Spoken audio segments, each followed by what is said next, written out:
بسم الله الرحمن الرحيم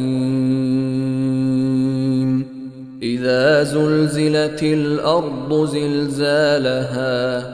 وأخرجت الأرض أثقالها وقال الإنسان ما لها يومئذ تحدث أخبارها بأن ربك أوحى لها يومئذ يصدر الناس أشتاتا ليروا أعمالهم فمن